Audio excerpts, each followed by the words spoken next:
Download the BCSN Plus app today. Local sports all the time.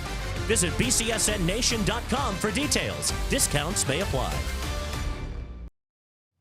Tonight on the Catholic High School Spotlight, I'm joined by St. John's head lacrosse coach Andy Smith. Andy, thanks so much for coming in tonight. Thanks for having me. You're in your 5th year at the head of the program. Every single year, you guys are getting closer and closer and closer. It started with 2022. Yeah, absolutely. So we had the COVID year. That was a fun first year for us. And then right away, we started trying to build the program's culture and set it to what we wanted it to be. And this group got us to the Final Four in 2022, really the first time we'd done it in a really long time. And it was a nice experience for those guys, and they've been building on it ever since. And then the Final Four the next year. Last year, state runners-up. This season, you guys are having a great year so far. Talk about the season. Yeah, it really starts with last year, getting to that Final Four. The guys maybe didn't fully believe when the season started that that was something they could do to get to the state championship. And then when we got there, they started to see the work it takes to make that kind of a run. And it was definitely a goal in the back of their minds this year to help motivate them every week to go out there and do their best to get another shot at it. A few seniors on the team, Alexander Spear, Drew Dusing, Cameron Weinberg. Who else is kind of leading the charge on this team? Yeah, on the defense, we've got Mason Bowers. He's a captain. He was a junior captain for us last year. And Kyler Ayers, another guy who played hockey with Mason here at St. John's, really anchoring the defense down with us, along with Braylon Lewis in goal. And then we've also got Nick Ruggiero, another senior who's been along for the ride as well.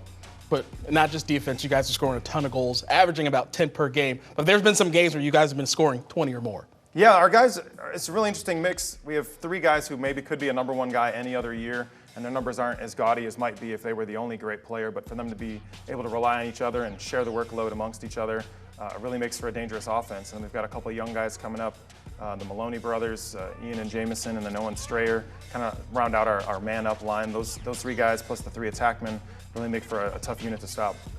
Tough unit to stop. You're getting ready for that playoff push. What's it going to take this year to get over that hump? Yeah, thankfully we did a little better, I hope, in seeding. Seeding comes out this Saturday. Last year we were kind of given the 7th seed. We thought maybe we deserved a little more than that. This time, that win against Olmsted we had on Saturday should set us up pretty nicely for at least 2-3 home games that we didn't really earn last year. So it'll be nice to be back in town, and if a couple things break our way, we might be able to host a regional championship. So if those guys can use those opportunities to just get better week by week, there's not really a top team like there was last year. Columbus DeSales was a pretty scary-looking number 1 team last year, but we fit in there right with every other team that's in the top 10 this year. So we have just as good a chance as anybody to make that run. Not putting the cart before the horse, but what would it mean to you, taking the program from where it was, doing it with this group of guys, to finally get there? Yeah, it would be special, for sure. I started coaching as an assistant 13 years ago, and I really said I wanted to make sure that this program was in good shape when my guys got to the high school. My boys are sophomores now, and it'd be great to be able to take this program somewhere special for them while they're there as students, and especially for these guys who've been there for 4 years, all the hard work they've put in to let them finally see it pay off.